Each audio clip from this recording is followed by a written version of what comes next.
Hey friend, Sean with Guided Productions, and welcome to episode 3 in our series, How to Film a Video from Scratch. Now, up to this point, we've crafted our tailored message and made it impactful. We've identified the best location that's isolated, relevant, and free of distractions, but we're gonna need some gear to start putting this all together. And you may be thinking to yourself, why did I wait until now to bring up gear? Shouldn't we know everything we need before we get started? Yes, absolutely. But everything we've talked about up to this point, the message and location, still very much applies to those who are just running off of a smartphone, right? I don't want to discourage anyone from just getting started today. You don't need to go out and buy a bunch of gear to make a professional looking video. And I will continue to build resources that validate that topic. But for today, I am going to be speaking to those who have moved beyond the smartphone and you're looking at investing some gear, maybe building out that initial studio. Specifically, we're going to talk about the gear needed to create a professional looking talking head style video. So let's get started with the very first and most important piece of equipment is your camera, right? No camera, no video. It's that simple. And so what are we looking for here? This is not an excuse for you to go drop $5, $10, $50,000 on the latest cinema grade camera. We really don't need that. So what are the things that we're looking for? Well, I'll give you 2 things to keep an eye out for when you go to look for your next new camera. The first is, does it shoot in 4K? You could probably get away with 1080 footage, given that we're viewing a lot of videos on smaller devices like our smartphones. But 4K is really preferred. That's kind of the standard of where we're seeing a lot of things going. And it's only going to continue to get better from there. So if you start at 1080 now, if you're shooting in lower resolution now, there's going to be a bigger disparity as time goes on, as technology gets better. And it's becoming much more affordable to buy a camera at this point. So highly recommend at least 4K footage capabilities. Now, the second thing you're going to look for in a camera is autofocus. When you're just starting out, you're not only the director or the cinematographer, you're the audio engineer. In a lot of cases, you're also the person in the chair in front of the camera. So how are you supposed to manage all of these different components of the production process while also pulling focus and making sure there's clarity in your image? It's nearly impossible. So I would recommend, especially when starting out, find a camera that has good autofocus. My experience mostly has been with Canon, and they do a really good job of tracking eyes of faces, which is really helpful, especially in this style of video. Now, if I could make a recommendation for an entry-level camera that shoots in 4K and has autofocus, I'd probably go with the Canon EOS R100. I think it comes in right around the $600 mark, and typically that's with, you get a lens, you get a memory card, battery, and even a bag as well. So you get a couple of extras there, really good price point just to get yourself started, but it's gonna have those 2 things, 4K, and it will have autofocus.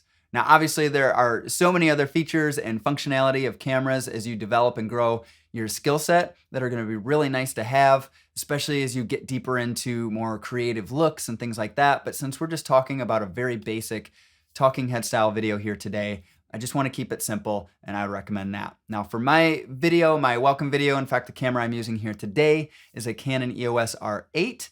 I love this camera. I picked it up a year and a half ago or so, and it's just been really useful for me, but shoots in 4K. It's got autofocus and a number of other features that I find really handy as well. So this right here is the camera that I will be using to shoot my video in this series. So now that we understand the functionality of what we need our camera to do, shoot in 4K and have autofocus, let's move on to the second piece of equipment that'll be critical to your talking head style video, which is of course the microphone, right? We can see our video, but now we need to hear it. So as a musician, I'm always gonna be biased toward the audio side of things and video production.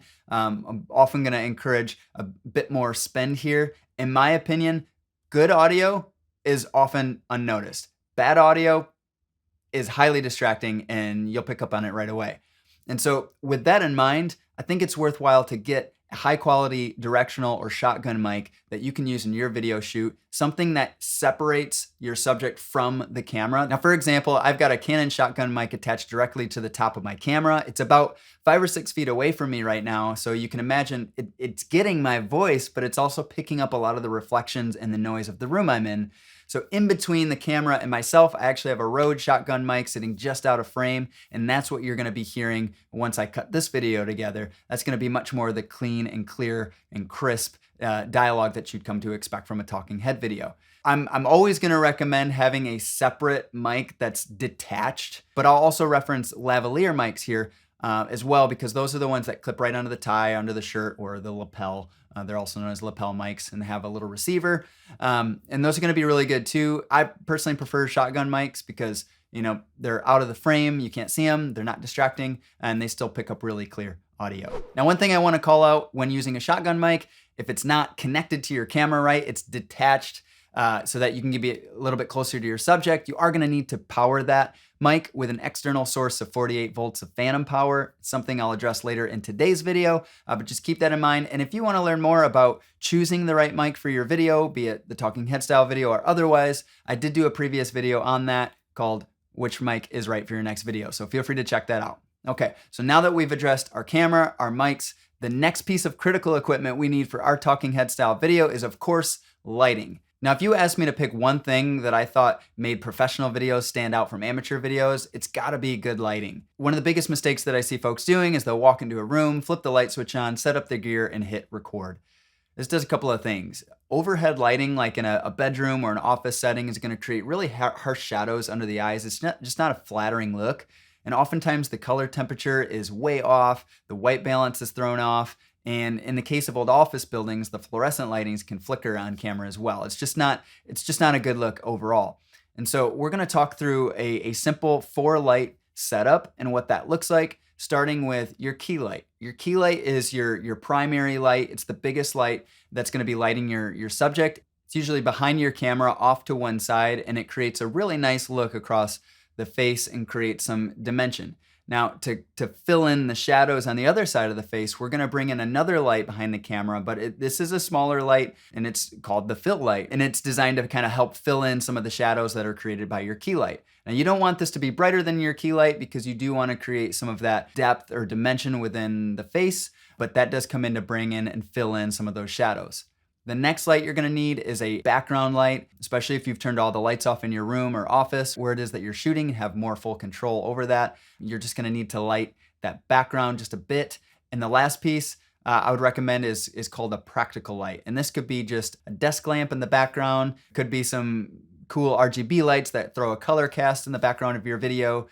And that's a pretty basic lighting setup. Now, coming back to my space where I am today, I know I will be shooting a video as part of the series, but where I'm sitting here today, I actually only have a 3-light setup. I've got my key light off to my left here, and then I have practical lights behind me. You see the blue light here.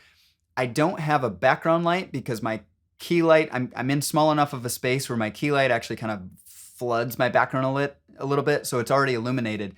And then I'm also sitting in front of a window, and I've got the blinds shut and I've got curtains drawn. I'm trying to filter out as much light as I can, but what it's actually doing is creating a really nice distant softbox. And so it's kind of acting as my own fill light from that sense, which is really helpful, and it creates that look that I'm going for. Okay, so now that we've addressed the primary pieces of equipment that we need for our talking head style video, the camera, the microphone, and the lights, we need to address some boring things that are often overlooked and aren't super fun to talk about, but are still important to your shoot. The first thing I want to talk about is an audio interface. Going back to the microphone, I had mentioned before, you're going to need 48 volts of phantom power to power your shotgun mic, right? So a field recorder audio interface, much like the Zoom H4 Essential that I've used and talked about in the past, is a great way to record audio on the fly, especially when you're not in a studio setting. What's great about it is it's actually supplying 48 volts of phantom power to my microphone here, but it's also recording the data directly to an SD card that I then can throw into my iMac after the shoot and put it onto my timeline. The next piece we're gonna need is a cable to connect it all, right? The audio interface needs to speak to the microphone or the other way around. And XLR cable, much like this one, is just gonna plug right into the bottom of the interface and go up into the mic. Hopefully you're not hearing all the noise I'm making by swinging this around. In any case, you're gonna need a cable. That's the other boring thing. The next thing on the list is gonna be stands. Now, if you buy your lighting kit, say from Amazon, chances are they're gonna come with their own stands, but that's just something you need to be able to position your lights around the room to be able to get that professional look you're going for. You're also gonna need a way to hold your mic up in the air if it's not already connected to the camera. And so you're gonna need a boom stand or some kind of mic stand. Typically when you buy a microphone, it's gonna have the clip or the mic holder, the gizmo, the thing. It's gonna have the thing that holds the mic in place, and that'll screw right into the top of pretty much any mic stand, so you really don't have to get too picky there. I'm using an old boom stand that I bought years ago, and it works great. So we've got our audio interface, cables, stands. Okay, the last piece is, I'm gonna say this is a nice to have, although I'd still recommend it. Believe it or not, I would say a nice to have is a tripod for your camera. We can get really creative, right? I always wanna do the most with the least. And what I mean by that is I don't wanna advocate for going out and buying all these accessories because one, it's fun and that's really easy for me to do. But we can use books and tables and just make sure it's secure. We can get creative with how we can position our camera. But if you plan on shooting video for any length of time, any more than once, I would recommend Amazon's got a great supply of pretty inexpensive tripods. They're adjustable, collapsible, and they do a lot of really cool stuff. And so, my friend, that's all the equipment you need to film a professional looking talking head style video. We've got our camera that shoots in 4K with autofocus on. We've got our directional microphone or our shotgun mic that's positioned in between our camera and our subject. And of course, our lighting kit that allows us to create that 3 or 4 light setup that we talked about before, and some extras to help link it all together. But we are ready to set some things up and hit record.